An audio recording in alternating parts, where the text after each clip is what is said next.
Cuando soñamos en el futuro, pensamos en una sociedad transparente, alegre, que afronta sus decisiones con la verdad. Soñamos con gente que transforme el mundo con pasión y coraje, sabiendo que su profesión impacta, pero convencidos que el camino se construye con personas justas, que hagan el bien y como consecuencia transformen la sociedad, adoptando las tecnologías. Tú eres la pieza clave para un futuro más humano y empático.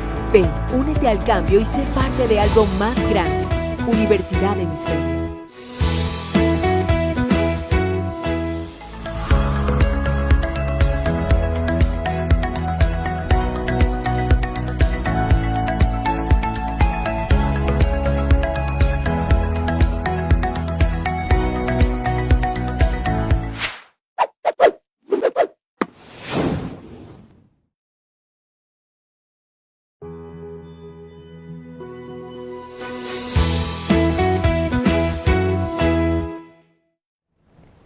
Amigas y amigos, muy buenas tardes. Saludos a toda la comunidad universitaria que nos acompaña el día de hoy. Estamos en nuestro evento Remaking Politics, un nuevo estilo de hacer política, y nos acompaña el ministro Sebastián Palacios, ministro de Deporte. Muy buenas tardes, Sebastián. Hola Francisco, ¿qué tal? Encantado de estar acá con ustedes. Muchas gracias. Nosotros también estamos gustosos de tenerle en el campus de la Universidad de Hemisferios, y me va a acompañar Bruna Toscano. Bruna Toscano es alumna de la Universidad de Hemisferios, una apasionada de la comunicación política y la economía. Bruna, buenas tardes, bienvenida. Buenas tardes, Francisco. Muy bien, ministro, qué gusto tenerlo acá. Vamos a comenzar con un esquema como de deportista. Voy a comenzar leyendo primero su breve hoja de vida. Sebastián Palacios es licenciado en Finanzas de la Universidad San Francisco y además licenciado en Relaciones Internacionales. Tiene un magíster en la Universidad Camilo José Cela y tiene un diplomado en Liderazgo e Innovación por parte de la Georgetown University. Y tenemos una información peculiar. Sebastián Palacios se destacó como deportista. Más allá de ser aficionado y apasionado, él tiene algunos logros en el bicicross. Fue campeón nacional, algunas veces campeón panamericano de bicicross, y en el Mundial de Francia de 1999 logró el tercer lugar. El esquema para esta entrevista, Sebastián, va a ser cómo lo hacen los deportistas, es decir, un warm-up. Vamos a calentar con unas pequeñas preguntas que le va a plantear Bruna, y posteriormente nos conectaremos a otro estilo de preguntas. Bruna, te cedo la palabra. Ok, entonces, como Francisco explicó, este warm-up son preguntas un poco informales y de respuesta corta. Muy bien. Entonces, la primera es, señor ministro, ¿cuáles son sus deportes preferidos? Sin lugar a dudas, mi deporte favorito es el ciclismo. Hice bicicross desde muy pequeño, después hice ciclismo de pista y vengo de una familia de ciclistas. Mi abuelo fue ciclista, mi padre fue ciclista olímpico, nos representó en los Juegos Olímpicos en Moscú en el año 80 y mis hermanos también hacen bicicross, así que amamos la bici y no me he bajado de la bici hasta ahora. Qué chévere, mi papá también es ciclista. Hace poco me está metiendo un poco en eso, el Cotopaxi Bike Park. Chévere, claro que sí. La siguiente pregunta es, ¿cuántos días a la semana entrena? Ahí hay que aclarar si es antes de ser ministro o después de ser ministro, porque antes le dedicaba mucho más tiempo. A partir de asumir este reto inmenso, tengo menos tiempo, muchas horas de trabajo que han complicado los entrenamientos, pero te podría decir que unos 2 o 3 días a la semana le dedico a entrenar para sentirme bien, y todavía tengo uno que otro objetivo deportivo por delante. Claro, está muy bien. Aparte del deporte, ¿tiene usted otros hobbies? Te podría decir que estar con mi familia, cuando no estoy haciendo deporte, cuando no estoy trabajando, estoy con mi familia. Tengo una esposa a la que le amo mucho y una perrita que se llama Matilde. Y bueno, pasar con ellos, con mis padres, mis hermanos, creo que podría ser algo que me gusta mucho, ¿no? Claro, eso es lo importante. Esas eran nuestras preguntas de warm-up. Estamos calientes. Ajá, Perfecto. empezamos. Estamos listos entonces, señor ministro. La primera pregunta que queremos plantearle, a partir de su trayectoria en sí, es ¿cuál es el sentido que usted le da a la política? Sabemos que ha tenido algunas instancias, ha sido funcionario del municipio de Quito, de la Asamblea Nacional en su momento, como asambleísta, como legislador, y actualmente es ministro. ¿Qué valor y qué sentido le da usted a la política? Francisco, yo te diría que con toda la experiencia que he tenido y la oportunidad de conversar con miles de personas en el Ecuador, al final del día resumiría en que la política es la posibilidad de transformar vidas. A través de nuestro trabajo, a través de la gestión que hacemos, si es que logramos transformar la vida de una persona, de una familia, de un grupo, de unos deportistas, entonces estamos cumpliendo con nuestro rol. Ya sea que estés en la Asamblea Nacional como un asambleísta, ya sea que seas un ministro de Estado, ya sea que seas el presidente de la República o cualquier funcionario público, si es que entiendes el sentido de la política conectado a transformar vidas, entonces estás comprendiendo que tu rol tiene un sentido y que tiene una razón de ser. Muy bien, y relacionado a este sentido que usted nos narra de la política, ¿qué valores usted puede distinguir alrededor de esta gestión que usted nos narra? ¿Qué valores puede encontrar? Mira, yo te diría, Francisco, que una persona que hace política y que quiere hacer una política nueva, ¿no es cierto? Este programa es sobre cómo revolucionamos, cómo repotenciamos la política en nuestro país, ¿no es cierto? Y yo te diría que más que valores, 3 características que se debe cumplir, porque desde mi punto de vista son las que un político de esta nueva generación debería tener, más allá de lo que dicen los libros, es primero la preparación, estar preparado, saber a lo que vas, leer mucho y conocer tu función, ¿cierto? Ahora que soy ministro del deporte, hablo todo el tiempo con personas de otros países, ministros de países hermanos, estoy revisando siempre jurisprudencia de otros países, leyendo, estudiando, entendiendo. Si tú entiendes lo que haces, entonces ya has dado un primer paso. La segunda característica, Francisco, es la autenticidad. Creo que ese político que fingía un rol frente a la cámara y es otra persona tras las cámaras, ya no cala dentro de la ciudadanía y de la aceptación.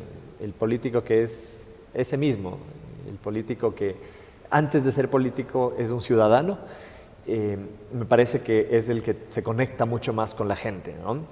Al principio ustedes me decían, le decimos ministro, le decimos Sebastián. Yo prefiero que me digan Sebastián porque los cargos públicos son pasajeros. Uno está un día en un cargo público, el día siguiente es un ciudadano más caminando en la calle. Y eso es lo que nunca debemos olvidar los políticos, que somos ciudadanos y que nos debemos a toda la ciudadanía, que obviamente se beneficia con nuestro trabajo. Y la tercera característica que te podría decir, Francisco, es el trabajo en equipo, saber que uno no logra las cosas solo. Si estás trabajando por los deportistas, entonces te reúnes con los deportistas y toma en cuenta lo que ellos piensan. Si estás en la asamblea y quieres sacar un proyecto de ley en contra de la violencia hacia la mujer, hablo de un caso personal, porque así lo hice cuando estuve en la Asamblea Nacional, escuchas a las mujeres, entiendes la problemática, comprendes y lo haces en conjunto con los actores para que tenga resultado lo que trabajes. Entonces, trabaja un equipo de atrás adelante, autenticidad y conocimiento. Muy bien, muchas gracias, señor ministro. Vamos a continuar con esta entrevista. Entramos, como se dice en los Juegos Olímpicos, al Head 2. Cedo la palabra a Bruna Toscano. Ok. Sebastián, entonces, Muy bien. la segunda pregunta, y un poco cuando hablábamos con Francisco preparándonos para esta entrevista, mencionábamos que algo que destacamos del gabinete del presidente actual que tenemos es que es un gabinete joven. Entonces, la pregunta sería, ¿por qué los jóvenes deberíamos involucrarnos más en la política? Bruna, porque si no lo hacemos, entonces las decisiones las seguirán tomando los mismos de siempre. Se dice que los jóvenes son el futuro. Yo no creo eso, yo creo que los jóvenes son el presente y debemos demostrarlo con hechos, debemos demostrarlo con trabajo y con decisiones. Me parece que una decisión como la que ha hecho el presidente de poner un equipo en su mayoría joven es acertada porque no es la juventud por sí misma la que caracteriza a esas personas, me incluyo, sino la experiencia, el conocimiento y las credenciales que nos hacen llegar a un cargo que es de mucha responsabilidad. Cuando estuvimos el primer día en la posesión de ministros de Estado, estábamos todos en una sala en el Palacio de Gobierno y todos nos regresábamos a ver y básicamente estoy seguro que en la cabeza de todos estaba el país depende de nosotros. Imagínense la responsabilidad que eso significa. Así que además de la juventud está la preparación, está la experiencia, están todas esas credenciales en nuestra trayectoria que hacen que estemos ahí tomando decisiones y no viendo cómo otros las toman. Claro, qué importante ver a la juventud como el motor justo de estos cambios sociales, ¿no es cierto? Sí, y además que nos conectamos mucho con estas nuevas causas que existen en la sociedad. Ustedes no miran a un gobierno hablando de una política de izquierda o una política de derecha, que son, digamos, esas ideologías clásicas de la política que nacieron hace cientos de años con la Revolución Francesa, sino que miran a un gobierno hablando de causas ciudadanas, causas que mueven a los jóvenes y que hacen que el gobierno esté mucho más conectado con lo que los jóvenes están sintiendo. Completamente de acuerdo. Muy bien, muchas gracias, Sebastián. Continuamos con la siguiente pregunta. En el 2014, y un poco escudriñando en su recorrido político, vamos a hablar de eso. En el 2014 usted estuvo encabezando la Secretaría General de Coordinación Territorial en el municipio de Quito. Lo vamos a definir como... En realidad fue una dirección de esa secretaría. Una dirección, perfecto, de la Dirección Metropolitana de Gestión de Territorio. Exactamente. Perfecto. Digamos que lo vamos a llamar como la escuela. En el 2016 usted estuvo como asambleísta por el Distrito 2 de Pichincha y con la promulgación de la Ley Orgánica de Deporte y Actividad Física y como integrante de la Comisión Permanente de Salud.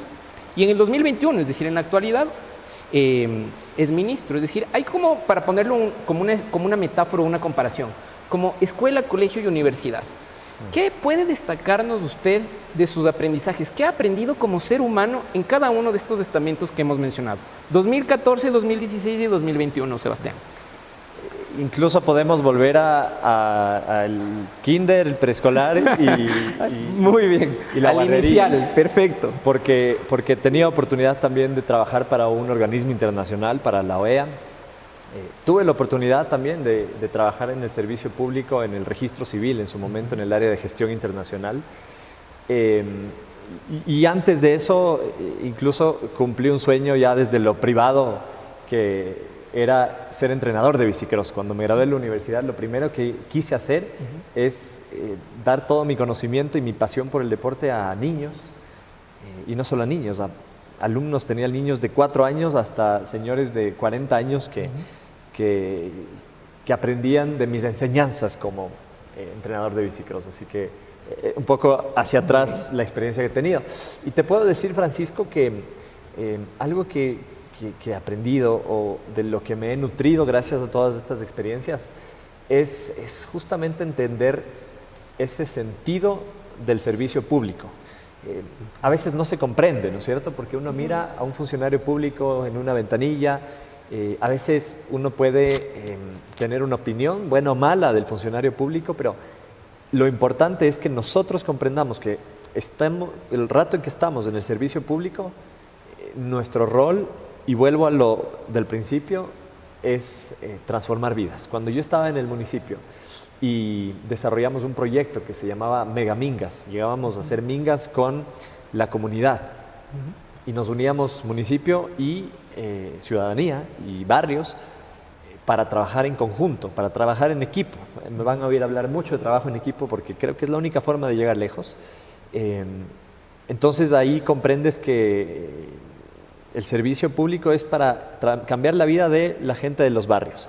Cuando estaba en la asamblea, encabezamos varias causas. Una fue el deporte, otra fue la igualdad de género, otra fue el cuidado o bienestar animal, otra fue el cuidado de la casa grande o del planeta. Y entonces en cada una de esas, siempre cuando estaba reunido con mi equipo decíamos, ¿cómo cambiamos la vida de estas personas? ¿Cómo cambiamos la vida de los deportistas? Ahora estamos en el Ministerio del Deporte y sigo con esa forma de pensar. Hoy hemos sido elegidos por nuestro presidente para acompañarlo y nuestros resultados irán siempre de la mano con qué tantas vidas o cuántas vidas podemos transformar gracias a nuestro trabajo. Perfecto, muchas gracias, Sebastián, por la respuesta. Ahondando en esto, ¿qué le pidió el presidente Lasso en su gestión como ministro de Deportes?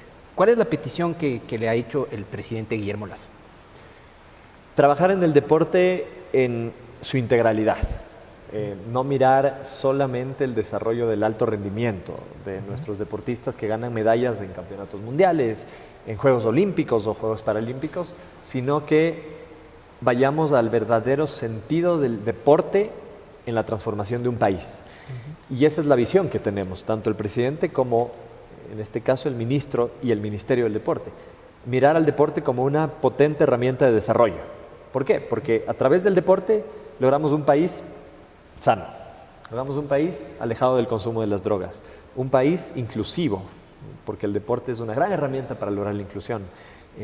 Logramos un país con valores y principios. Un deportista sabe lo que es la disciplina, constancia, trabajo en equipo, a levantarse de las caídas. Eso es lo que conoce un deportista en primera mano. Así que trabajar en los diferentes niveles para que nuestro objetivo no sea, Francisco, ganar medallas solamente. Ese es un medio para una transformación más grande.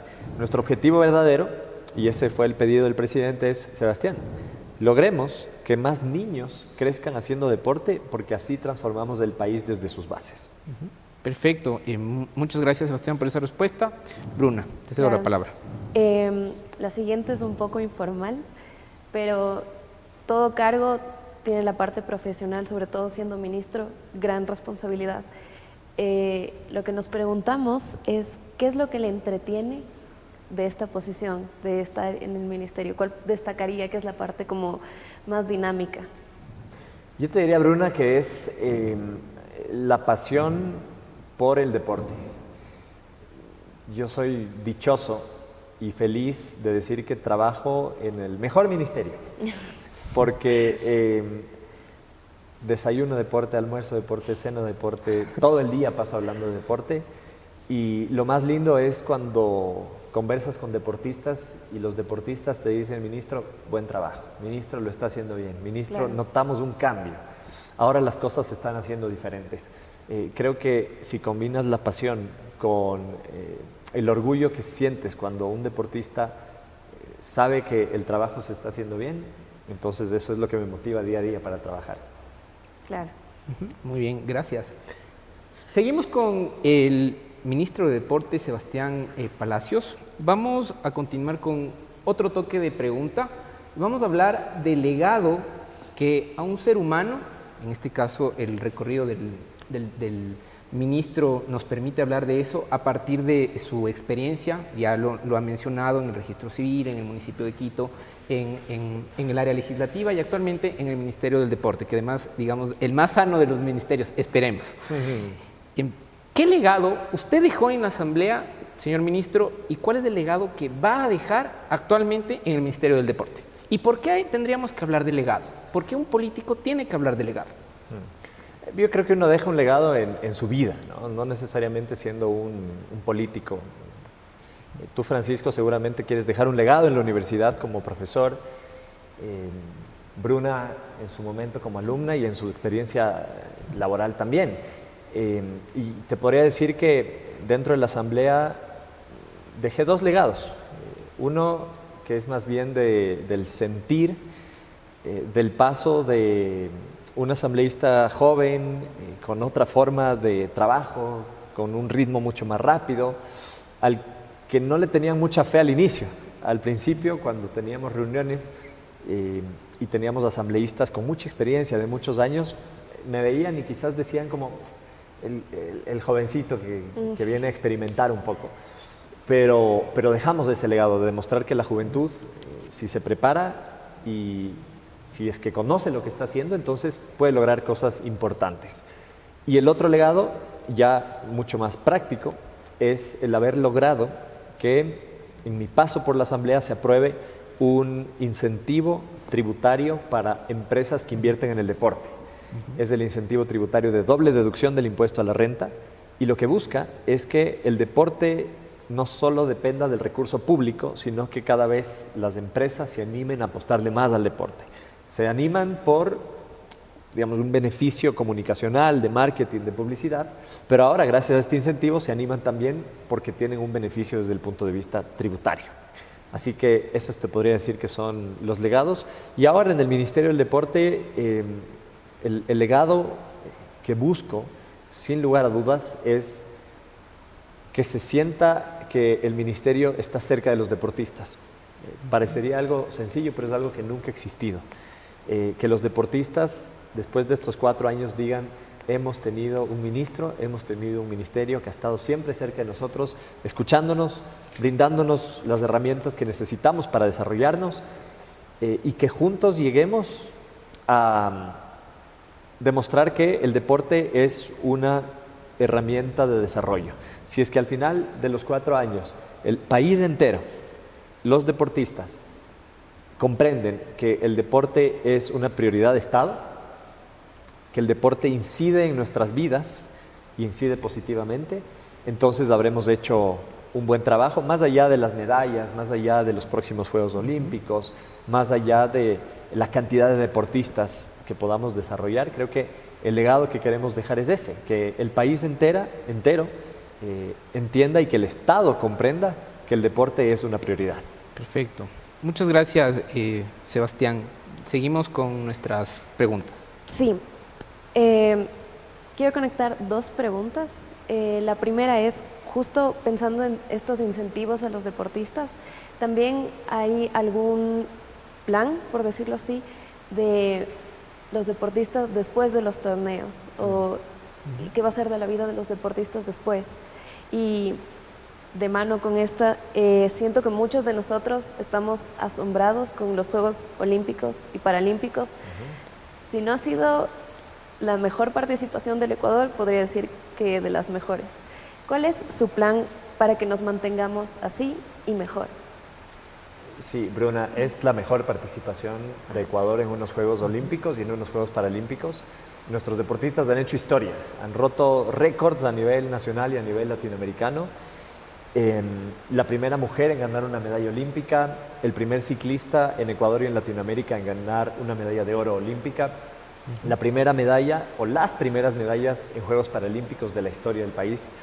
Sin duda esto ha sido fuera de serie, y conecto con lo que decía antes, más allá de la medalla es cuántas niñas se inspiraron viendo a Neisy Dahomes ganar esa medalla. Cuántos niños vieron a Richard Carapaz y dijeron: quiero subirme en una bicicleta y pedalear tan rápido como él. Es eso, es el efecto que tiene una medalla, que tiene un deportista en su familia, en su círculo, en la sociedad, el que al final tiene un peso enorme. Entonces, nosotros estamos conscientes de eso y estamos, a través de este diálogo permanente con los deportistas, perfeccionando algunas cosas de lo que se llama el plan de alto rendimiento, para que sea un plan mucho más integral, que garantice, primero, que hayan los recursos necesarios, segundo, que los deportistas tengan un apoyo de un equipo multidisciplinario permanentemente. No solo entrenadores, también fisioterapeutas, nutricionistas, psicólogos. La salud mental de los deportistas es clave para su desarrollo. Si sumamos a esto el que estamos generando alianzas con las escuelas, colegios para recuperar el deporte escolar, con las universidades para que cada vez haya más deportistas que puedan estudiar, que se preparen integralmente en su deporte, pero también de forma académica. Tenemos todo un sistema trabajando para los deportistas. Así es como lo estamos viendo y así vamos a garantizar que los resultados se mantengan y mejoren en el tiempo. Y hablando de los deportistas que se retiran, nosotros repetimos siempre que no vemos a los deportistas como máquinas de ganar medallas, sino como seres humanos. Y esos deportistas que son seres humanos, que necesitan herramientas para su desarrollo integral, saben que en algún momento se acaba su carrera deportiva y que han dado todo por su país, se han sacrificado a veces tiempo con la familia, con los amigos, estudios, trabajo. Terminan una carrera deportiva y ¿qué pasa? Entonces los estamos mirando, estamos planteando una reforma a la ley del deporte que la vamos a presentar como Ministerio del Deporte, que va en torno a brindar un apoyo a los deportistas que ya se retiran a través de una pensión de retiro vitalicia, que hoy ya existe, pero muchos deportistas no han podido entrar a eso. Y a su vez brindarles también un acompañamiento psicológico en su retiro, que es muy importante, y oportunidades de trabajo. Entonces, si juntamos todo y decimos, les apoyamos para que estudien a través de becas en universidades que las estamos consiguiendo, y cuando terminan su carrera les damos ese apoyo, ese acompañamiento psicológico y les apoyamos también para que puedan tener algún trabajo cercano al ámbito deportivo, entonces cumplimos con ese garantizar que nuestros deportistas sigan siendo apoyados, no solo en su carrera deportiva, sino después de.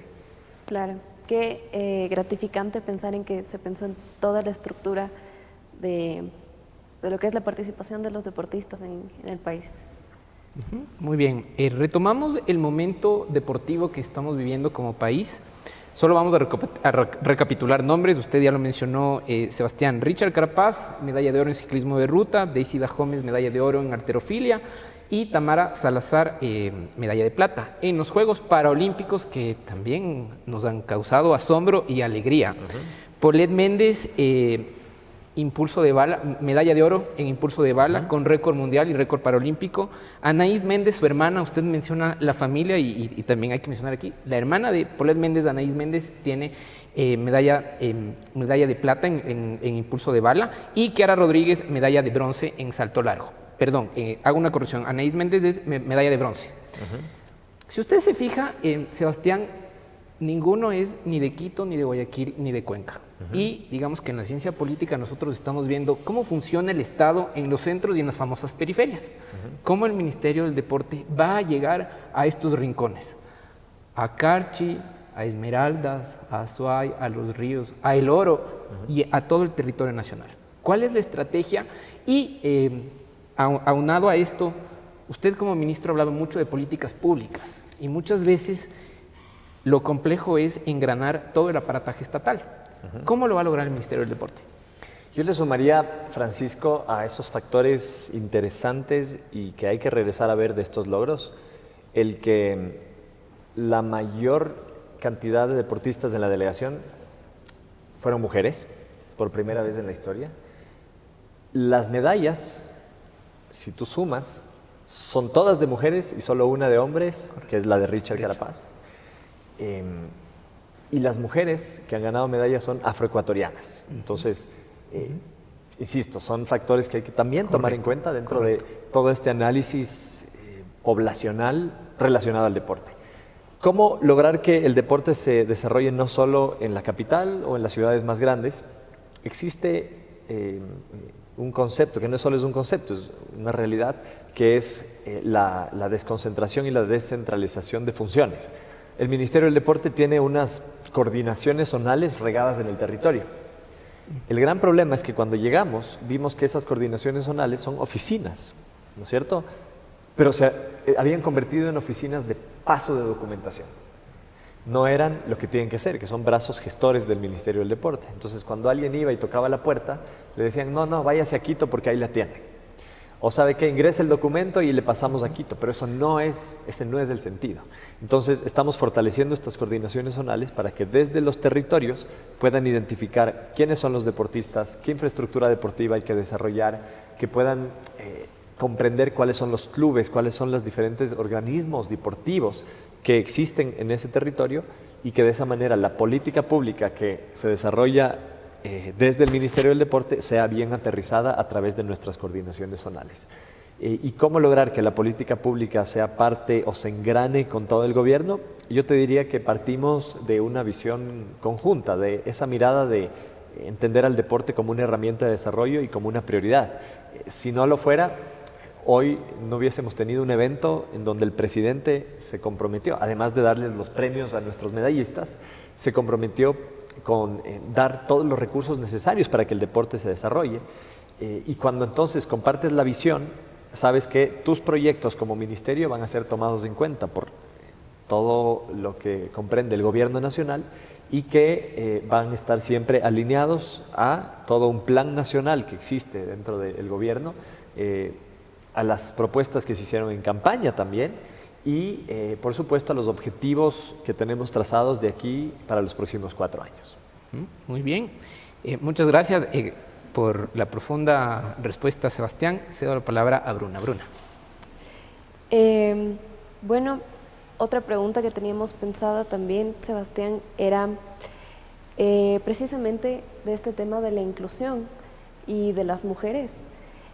¿Qué destacas tú? O sea, ¿cómo podemos ver que el deporte va engranado con todo lo que mencionabas tú, que es vivir en sociedad? Justamente, por ejemplo, dejar de lado estas diferencias raciales que hay o prejuicios. ¿Cómo podemos ahondar un poquito más en eso? Porque y tiene mucho que ver que el deporte también se lo considera como trabajo en equipo. Y es precisamente lo que tú mencionas. Sí. Entendiendo, Bruna, que en el deporte todos jugamos en la misma cancha. Hombres, mujeres, personas con discapacidad, sin importar de dónde vengo, sin importar dónde nací, sin importar mi color de piel, todos jugamos en una misma cancha. Así que con ese concepto entendido, el deporte es una gran herramienta para lograr eso. Hablábamos de personas más saludables. Ustedes regresen a ver a su entorno y se darán cuenta que durante la pandemia, muchas personas que antes no hacían ejercicio ahora están saliendo a caminar, saliendo a correr, subiéndose a una bicicleta, porque estamos entendiendo la importancia del deporte en nuestra salud. Si es que hablamos de inclusión, no hay cosa más linda, más que me ha movido más que ver a un niño con discapacidad motivándose y sonriendo gracias al deporte. Yo pensaba, si es que ese niño no estaría aquí disfrutando con sus amigos haciendo deporte, ¿qué estaría haciendo en su casa? Es un niño con una discapacidad física y mental.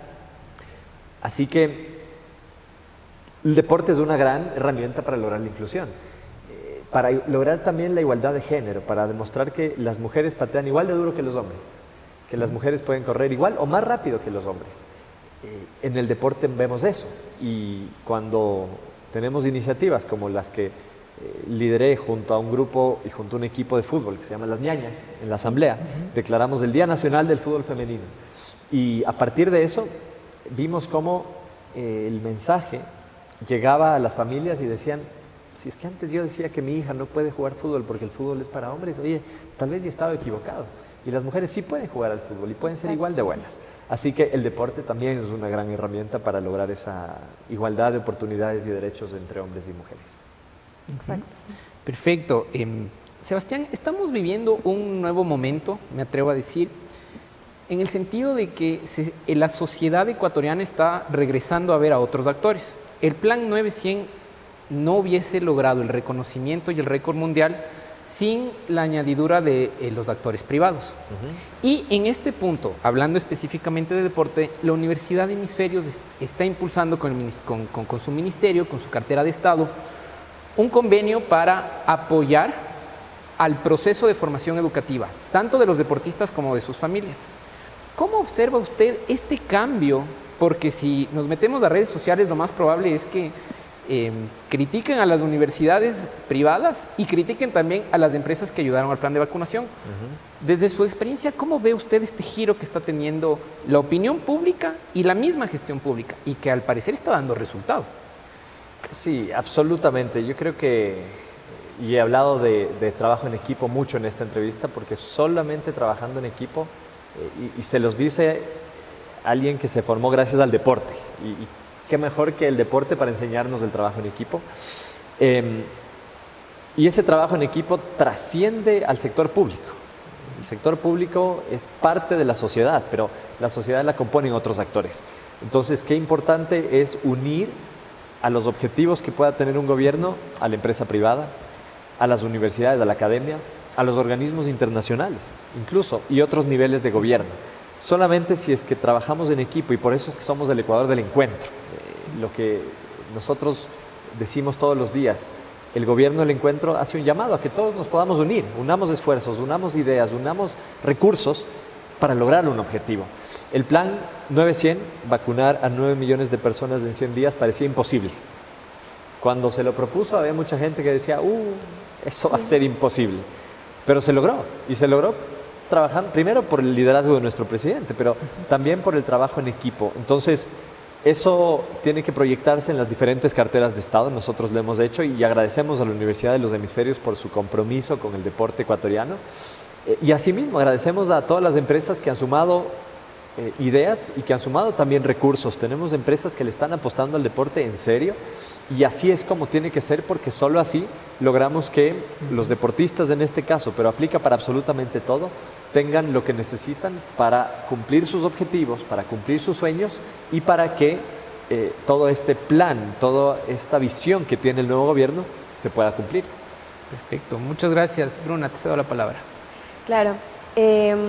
Otra duda que teníamos y va relacionado con lo que hablaban unas horas antes en Carondelet es ¿cuál es este plan para integrar el deporte en las instituciones educativas, pero desde estudios primarios, secundarios, hasta la universidad? ¿Cómo van a integrarlo? Viene de dos esfuerzos. El uno, que tiene que ver con lograr que en las escuelas y colegios hayan clases de educación física de calidad. Y para eso necesitamos capacitar a los profesores de educación física para que brinden esas clases. Si conectamos eso con campeonatos interescolares e intercolegiales que se han perdido completamente en el país, entonces ya vamos a tener niños y jóvenes que se preparan en su deporte dentro de sus escuelas y dentro de sus colegios. Si sumamos a eso tres cosas que yo les estoy pidiendo a las universidades y que he tenido absoluta apertura, campeonatos interuniversitarios también. El próximo año vamos a tener campeonatos interuniversitarios en el Ecuador. Segundo, becas para estudiantes que son deportistas y que quizás no tienen los recursos para poder pagar una carrera estudiantil, una carrera universitaria. Y tercero, que tengan programas las universidades acoplados a los deportistas. Creo que la pandemia nos ha enseñado que la virtualidad funciona y que un deportista que tiene que viajar, que tiene que concentrarse, que tiene que representar al país en otros eventos, quizás no puede seguir el mismo ritmo o la misma malla curricular o el mismo programa que un estudiante que no es un deportista que representa al país. ¿Me explico? Entonces, el que existan estos programas especiales para que deportistas no solo que puedan estudiar, sino que culminen su carrera académica, son importantes para que se cumpla esa reactivación del deporte universitario y con lo otro que les comenté, la reactivación del deporte estudiantil. Claro. Perfecto.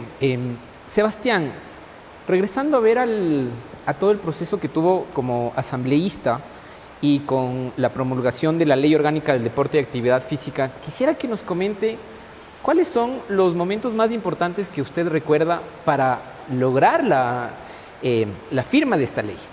Escuchaba entrevistas donde usted comentaba, por ejemplo, que se tenía que reunir con deportistas, hacía mesas de trabajo.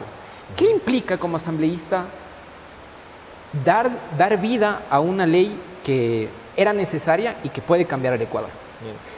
¿Te acuerdas que yo te decía, Francisco, al inicio que uno de esos factores o una de esas condiciones que desde mi punto de vista debe cumplir un político o un gestor es el trabajar en equipo y el escuchar a quienes son parte del grupo o del conglomerado por el que estás trabajando. Cuando decidimos trabajar la ley del deporte, y no solo eso, todas las propuestas que hicimos, siempre pensamos en que el primer paso era escuchar a los implicados, escuchar a los que en su día a día viven o el apoyo o la falta de apoyo, a los que viven las glorias o los desaciertos, ¿no es cierto? Entonces hicimos muchas reuniones con los deportistas, escuchamos, conversamos, dialogamos, y no solo a deportistas, también invitamos a entrenadores, invitamos a dirigentes, invitamos a equipos que están alrededor de los deportistas, y de esa manera ganamos todo ese conocimiento, que es la otra condición que planteé, que es entender, conocer y prepararse para poder plantear un proyecto de ley y obviamente para poder defenderlo. Y quizás en todo este proceso, ¿alguna anécdota que usted recuerde de todas estas mesas de trabajo y momentos con diálogo, con escucha activa de diferentes actores? ¿Qué anécdota nos puede comentar, Sebastián? Bueno, contarles que el deporte para esa Asamblea Nacional en la que yo tuve la oportunidad de participar, no era una prioridad, no era algo que se regresaba a ver, sino que se cometía el error de hablar de deporte solamente cuando teníamos un triunfo o cuando llegaba un Richard Carapaz ganando en un Giro de Italia. Y logramos cambiar eso. Te podría decir que a través de diferentes eventos, por ejemplo en el Día Nacional del Deporte, hicimos que todos los asambleístas vayan con su camiseta de su equipo favorito y que ese día se hable solo de deporte en la Asamblea Nacional, algo que nunca había pasado. Otro año hicimos una feria de deporte en toda la explanada de la Asamblea para que se presenten chicos de diferentes disciplinas y para que se hable de deporte. Entonces, te podría decir eso, que a través de nuestro paso logramos que el deporte sea visto como una prioridad y que el resto de asambleístas y en su momento el presidente de la Asamblea lo miren así. Perfecto, muchas gracias. Bruna, te cedo la palabra. Sí, y una pequeña acotación, justamente qué complejo, porque deporte hay muchísimos. Y mi pregunta es, si no estoy mal, el Ministerio del Deporte con la SECOP justo tenía una infraestructura en Esmeraldas, ¿no es cierto? En una infraestructura deportiva. ¿Hay algunos planes para tener estas infraestructuras que puedan ser utilizadas o renovar algunas para que se emplee mejor el deporte? Sí, Bruna, nuestro objetivo y nuestro compromiso es el recuperar toda esa infraestructura que durante años ha sido olvidada y abandonada. Imagínense ustedes que nos encontramos con unos espacios deportivos grandes, que en su momento se les llamó los centros de alto rendimiento, completamente abandonados, descuidados, dañados, en muy mal estado, y lo peor de todo, sin uso por parte de los deportistas. Así es como los encontramos, así es como los recibimos, y cuando llegué y dije, bueno, ¿cuánto necesitamos invertir para que estos lugares se rehabiliten y funcionen? Y ahí uno recibe una respuesta que le deja así como, ¿y ahora? No se puede invertir porque no se han resuelto problemas legales alrededor de esos espacios. Es decir, se trabajó irresponsablemente, se construyó de forma irresponsable y por eso es que con el pasar de los años quedaron ahí. Entonces, te decía, nuestro compromiso es que los usemos, ¿cierto? No podemos decir, bueno, porque los encontramos dañados, entonces los vamos a dejar así. Esa no sería una política responsable. Entonces, estamos resolviendo todos los temas jurídicos. A la par de resolver los temas jurídicos, estamos generando un modelo de gestión. El modelo de gestión tendrá una coadministración de esos lugares. Solo para que tengan una idea, el mantenimiento de esos llamados centros de alto rendimiento cuesta más o menos $3 millones al año. Entonces, la coadministración es necesaria, de nuevo. ¿Cómo sumamos a otros niveles de gobierno, a organismos deportivos o a la empresa privada que quiera juntarse y decir, coadministremos este lugar, mantengámoslos, hagamos que funcionen y que los deportistas lo usen? Así que ese es nuestro compromiso por un lado, y por otro lado, construir, sí, infraestructura deportiva, pero con dos condiciones esenciales. La una es que funcione y que sirva a los deportistas, no es cuestión de hacer canchas por hacer, Y que el día de mañana diga, vamos a hacer 1000 canchas en el Ecuador. Bueno, pero ¿realmente hace falta una cancha ahí en ese barrio o en esa parroquia? Quizás no. Quizás no hace falta una cancha de fútbol, sino hace falta una pista de atletismo o un gimnasio, porque ahí están las mejores pesistas del Ecuador, ¿no? Solo para poner un ejemplo. Entonces, estamos haciendo un análisis de qué infraestructura se necesita en cada lugar, utilizando a nuestras coordinaciones zonales, que son las que están cerca al territorio, y entonces cumplir esa función de que los lugares sean utilizados por los deportistas, y la segunda, que sean sostenibles en el tiempo. Es decir, que se calcule y se pueda tomar en cuenta cuánto costará el mantenimiento, para que de aquí en 10 años, en 15 años, en 20 años, no pase lo que ahora pasa con esos lugares que se construyeron hace muchos años, que están dañados y olvidados, sino que en ese tiempo esos lugares estén funcionando y los deportistas lo estén usando. Muy bien, saludamos a todas las personas que nos están acompañando en el Facebook Live, transmitido en nuestro canal de la Universidad de Hemisferios. Voy a topar otro ámbito, que es la ciudadanía. La ciudadanía y cómo los diferentes ecuatorianos y ecuatorianas podemos relacionarnos con nuestras autoridades. Sebastián, quizás usted ha tenido algún sondeo o una encuesta del porcentaje de ecuatorianos y ecuatorianas que le conocen a usted. Nunca. Nunca. No. Y no se ha animado nunca a hacerlo. Nunca lo he hecho. He querido hacerlo. El problema es que las encuestas cuestan y nunca he tenido la plata para pagar una encuesta. Así que no tengo idea. Perfecto. ¿Y sabes qué? Creo que no es lo que debe mover al final del día. Porque, digo, parte de esa autenticidad que uno debe tener como político es el trabajar en base sí a tu conocimiento, en base sí a las experiencias, pero sobre todo la que uno escucha. Entonces, la mejor encuesta es la que uno puede sacar a través de visitar, de escuchar, de acercarse a la gente.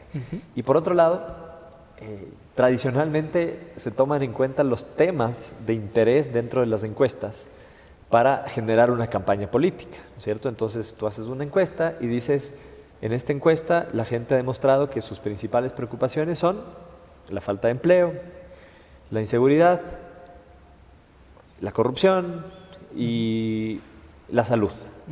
Y haces propuestas en base a eso que a la gente le está preocupando. Pero creo que este gobierno dio muestra de que, enfocándose sí en estos, pero sobre todo en los otros que no se escuchan, que no salen en las encuestas, pero que son importantes, que son estas causas, logras la unión de personas que los políticos tradicionales no miran.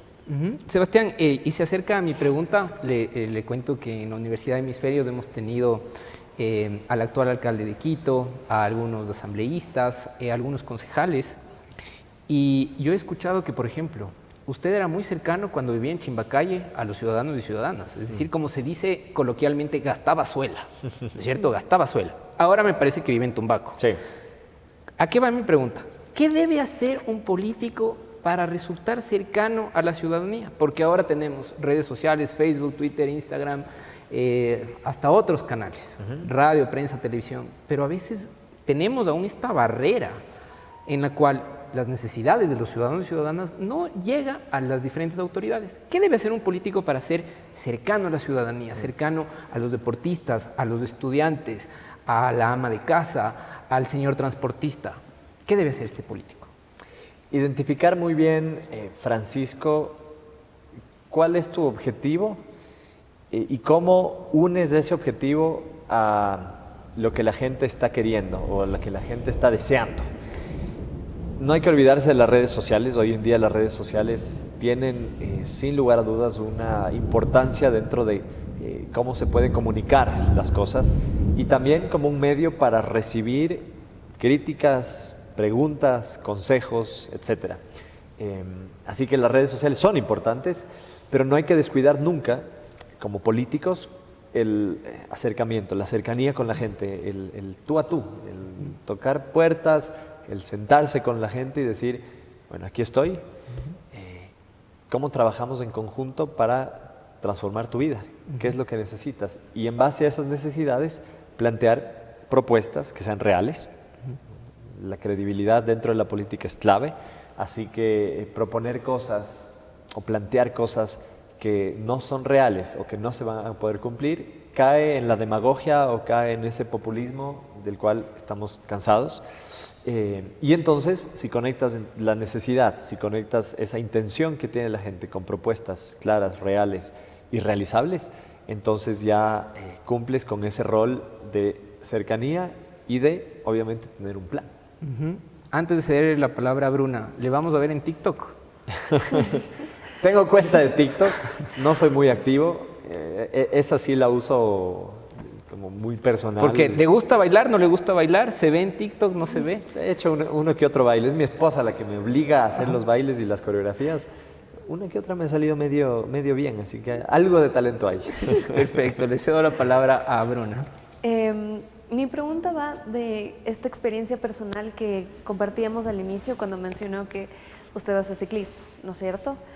¿Cree usted que el Ministerio de Deporte podría asociarse o trabajar más con, por ejemplo, el Ministerio de Turismo, pero específicamente lo que le mencionaba de este Cotopaxi Bike Park, que es una experiencia que puedes tener en Ecuador, que mientras estás haciendo deporte puedes apreciar todos los paisajes y vivir una experiencia diferente? ¿Cree que hay esa posibilidad de conectar el deporte con todo lo que el Ecuador tiene para ofrecer? Totalmente. ¿Se acuerdan que les decía que el deporte es una herramienta de desarrollo y hablábamos de algunos ámbitos social, sanitario, ambiental, económico? El turístico también está conectado con el desarrollo deportivo. Yo solo quiero que se pongan a pensar cuántas personas en el mundo miraron y pensaron en Ecuador gracias a Richard Carapaz o gracias a Macy Dahomes. O sea, nuestros mejores embajadores, yo estoy convencido de eso, son nuestros deportistas. Cuando ellos salen y logran un triunfo, el mundo entero regresa a ver al Ecuador. Y cuando regresa a ver al Ecuador, seguramente dice, oye, ¿y ese país de dónde queda? A ver, googleemos. Y por ahí se les ocurre visitarlos. Entonces, ¿cómo conectas el deporte con el turismo? Ahí está, por un lado. Y nuestro presidente, ustedes han escuchado que dice más Ecuador en el mundo, más mundo en el Ecuador. Entonces, más Ecuador en el mundo, más deportistas viajando y representándonos, y más mundo en el Ecuador, teniendo estrategias, eventos deportivos. Para que ustedes tengan una idea, el Ironman que se hace en Manta todos los años, un evento deportivo en un fin de semana genera una inyección económica para la ciudad de $4 millones. En un fin de semana. ¿En qué? En turismo, en hotelería, en alimentación, en servicios en general. Entonces, más eventos deportivos también es uno de nuestros objetivos como Ministerio del Deporte, no solo porque desarrolla el deporte, sino también porque impulsa el turismo y la visita de personas a ciudades, a provincias o al país en general. Y si atamos a eso estrategias turísticas relacionadas al deporte, logramos cerrar ese círculo. Nosotros estamos trabajando, Bruna, en un proyecto de canchas naturales. Fíjense ustedes cuántas canchas naturales tiene el país. Si tú te vas a una playa, tienes un mar en donde se practica el surf. ¿Cuánto uno debe invertir para hacer surf? Bueno, la tabla, pero no un coliseo, no una cancha, no demasiados implementos. Y lo mismo con nuestras montañas y lo mismo con nuestros bosques. Entonces, junto a un equipo estamos trabajando en eso, en desarrollar el deporte de aventura, en desarrollar todos estos deportes que tienen canchas naturales y que impulsan el desarrollo turístico de nuestro país. Muy bien, Sebastián, ya para ir terminando este espacio de la entrevista, uno de los males que acarrea en nuestro país es el clientelismo y la corrupción, y de hecho, lastimosamente, actualmente la Asamblea Legislativa pues, ha tenido ciertos escándalos de corrupción. No nos vamos a detener en lo negativo, sino en lo positivo. ¿Cómo se combate estos males en el nuevo quehacer de la política? En esta política, no sé si llamarla 2, 3.0, que se aleja de estos males que tenemos como sistema político y más bien acarrea a la interactividad, a la gestión y a la acción y a los resultados positivos. ¿Cómo alejamos a estos temas negativos en el quehacer político? Es un gran reto. Les voy a contar que alguna vez hablando con Iván Vallejo, montañista ecuatoriano, Iván me decía, oye, Sebastián, hablábamos de todos estos beneficios del deporte a la sociedad. Y me decía, incluso si es que tendríamos más deportistas, tendríamos un país menos corrupto. Y yo le quedé viendo así como ustedes me ven, como, a ver, ¿y por dónde va la relación? Y decía, claro, un deportista sabe que las cosas no se logran de un día para otro, que para llegar a unos Juegos Olímpicos tengo que entrenar 15 años. Una persona que es corrupta cree que se puede enriquecer de un día para otro. Así que si tendríamos más deportistas formándose con esa mentalidad, tendríamos menos corrupción en el país. De nuevo, la importancia que tiene el deporte en el desarrollo del país en general. Ahora, metiéndonos ya en el análisis político, yo creo que definiendo y estableciendo cada vez más canales de transparencia, puedes hacer que la ciudadanía participe cada vez más en la toma de decisiones, pero también en el control. Si tú preguntas a una persona en la calle y le dices, ¿usted sabe cuánto se está invirtiendo en tal ministerio o qué contratos se han hecho desde tal ministerio? No sabe, y no sabe tampoco cómo acceder a esa información.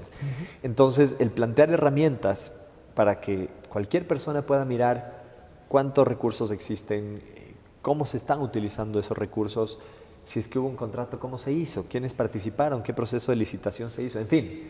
Si generamos herramientas de transparencia que sean ciudadanas, y cada vez la tecnología lo permite más, vamos a lograr que haya mucha más participación ciudadana y con eso que cualquier persona que llegue a un cargo público sepa que lo que haga va a estar visto, analizado y comentado por todos, por un lado. Y por otro lado, la educación. Yo siempre voy a decir que todos, o la mayoría de problemas sociales que identificamos, quizás no se resuelven, pero sí se los aplaca con una buena educación. Por eso es que hay que trabajar tanto en que exista educación de calidad en nuestro país y que esa educación siempre vaya de la mano con valores y principios claros. Tenemos niños educados con valores y principios, entonces también tendremos un país menos corrupto. Perfecto, muchas gracias, Sebastián. Veo miradas ya atrás de las cámaras que se nos está agotando el tiempo. Y quisiéramos terminar con un mensaje. Y ¿cuál sería la expectativa que debemos tener los ecuatorianos y ecuatorianas para Francia 2024? Para París 2024, sí, ahí son los próximos Juegos Olímpicos. Yo diría que la mayor expectativa, hoy vivimos, sin temor a equivocarme, el mejor momento del deporte en el Ecuador de la historia. Nunca hemos tenido un momento tan ideal para trabajar en estas transformaciones que le hace falta al deporte ecuatoriano. Por lo bueno y por lo no tan bueno, o sea, por los triunfos, pero también porque ahora, gracias a la confianza que tienen los deportistas en el nuevo gobierno, están contándonos las cosas que no se han hecho bien durante años. Están hablando y eso es muy importante. El que durante años se les haya dicho, no, ustedes no hablen, ustedes no digan, ustedes más bien quédense calladitos, está muy mal. Nosotros les hemos abierto las puertas para que hablen, para que digan cómo se sienten, para que digan las cosas y a partir de eso transformemos el deporte ecuatoriano. Y con esta transformación, con los resultados que hemos tenido y sabiendo que la vara está muy alta por lo logrado en Tokio, vamos a París, sí, con una delegación seguro más grande, vamos a París con una delegación más potente y que pueda ofrecer más alegrías a los ecuatorianos, pero sobre todo, Francisco y Bruna, con una delegación que sea un equipo unido. Vamos a llegar a París con un equipo de deportistas que entre todos se conozcan, que entre todos se apoyen y que se animen a lograr los resultados, no por un deportista o por otro individual, sino como país, ¿no? Que ese sentimiento de país esté arraigado a nuestros deportistas y que ese orgullo que nos hacen sentir haga que nuevas generaciones quieran ser como ellos. Muchas gracias por esas palabras y ese cierre, Sebastián. Damos por finalizado pues este espacio de reivindicación de la política, ¿sí? De una nueva mirada a este espacio de la gestión pública inclusive, y ratificamos como Universidad de Hemisferios el compromiso para apoyar no solo a los deportistas, a hombres y mujeres de las diferentes etnias y nacionalidades que tiene nuestro país, sino también a sus familiares. Creemos como comunidad universitaria que es vital el apoyo en educación y por eso el convenio que estamos desarrollando con el Ministerio del Deporte. Sebastián, bienvenido al campus de la Universidad de Hemisferios, esperemos tenerlo en otra oportunidad y muchas gracias por este espacio. Seguro que sí. Gracias, Francisco, gracias, Bruna, y un abrazo a todos. Y gracias también a los que nos acompañaron acá adentro. Muchas gracias. Una buena tarde.